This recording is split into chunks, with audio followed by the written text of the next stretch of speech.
Hello and good morning. It is the 13th day of March 2017. My name is Derek and it's about 10 in the morning, but that is an artificial time for me as the times have changed over the weekend.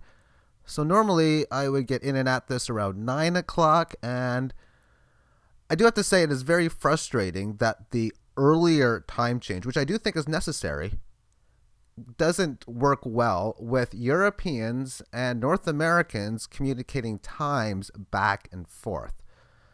It'll be a problem for this week. It's now a 4 hour time difference from Eastern Time and UTC, and that'll change, I think, on Saturday. But silver charts, just want to talk about the annoyingness of that factor.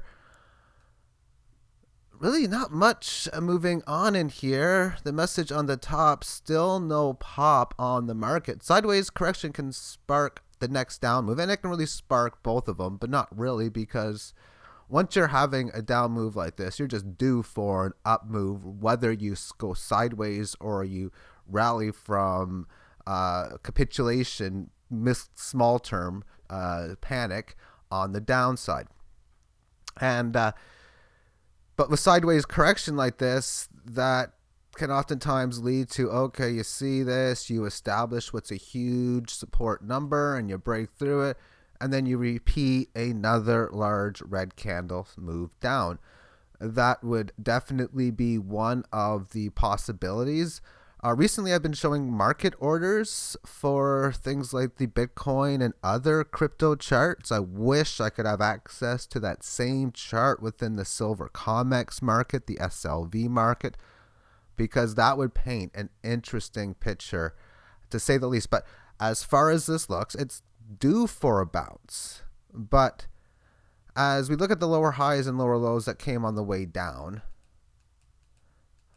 well, it's obviously made this higher high, and it's still favored to make a higher low, but that's because it was such a low number compared to where it's been that it just makes sense that it's going to bottom somewhere above this number, although it's gotten past the 50% retracement point, but it's still favored to do such. But when you shorten it out just a little bit and look at this, the little other key highs and lows, well, I'm expecting this to be a lower high whenever it does rally over this, meaning it's going to come up somewhere lower and then make another move lower that's either going to be a higher low, matching low, or lower low. But a rally should spark, but it's going to obviously at some point tamper off, most likely with a price correction down, I would guess, when the next pop does occur.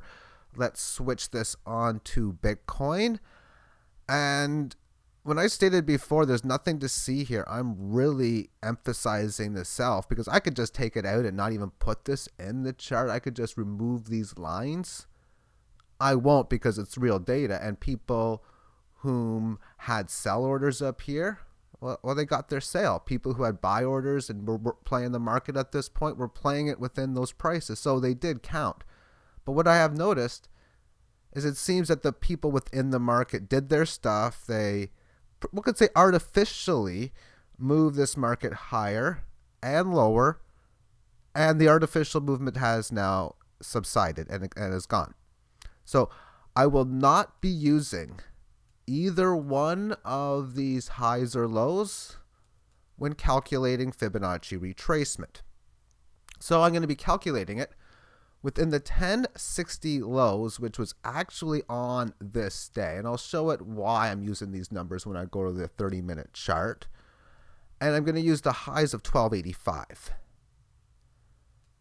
So within this movement, so from this point in here, after the settling in came into play, it's gotten above this first key point of the Fibonacci level at the upper end of the 18 average band, and breaking through that is very bullish. But really, when you think about it, the 18 average band should not be as big, because that move that occurred on this day made this band wider, because it works within volatility. The more volatile it is, the wider the bands are, and the less volatile, the less the bands would turn out to be, as was the case at the point in the end of last year. Okay, so The upside Fibonacci I have is 1448, and that's the lowest number that I can get on a break of what I consider to be the all-time high in at 1285. Webbot has been stating 1400. So this is a situation where we're going to be a little bit off. They've been right 100% of the time, and they came out and said 1295 area, 1291. They're all the same in that number ballpark. And correct again.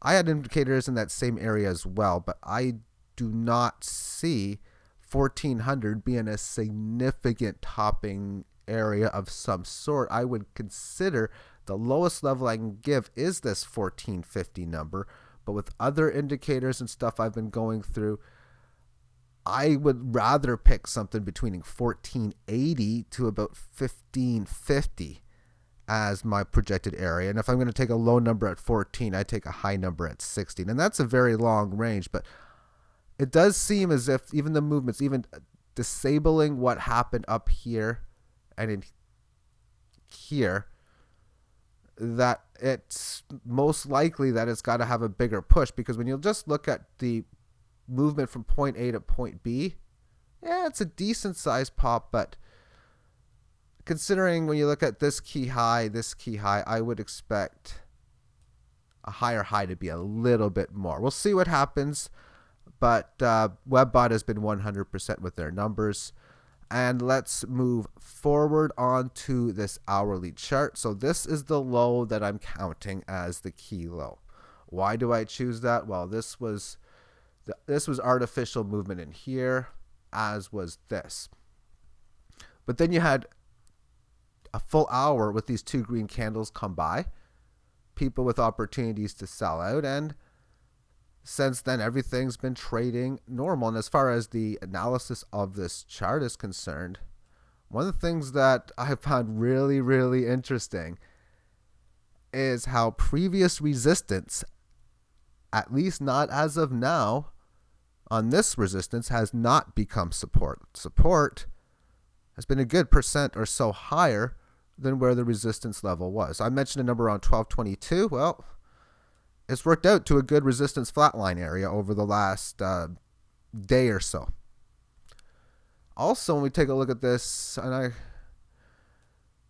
it's got this 3-time hit resistance point, but over the last couple hours or so, last 7 periods, it has been staying above this 18 average of highs really nicely, that it does look like it's got to be able to make a move up to this artificial high, but Fibonacci level of 1143 from this point and this point. So we'll see if that does become an interesting area. Even though it's artificial, it's not artificial as far as other traders seeing it as well. But yeah, so that will conclude the video for right now. And this early move, yeah, there's nothing really to see here. Everything is working on a bullish front now, and I'll talk to you later.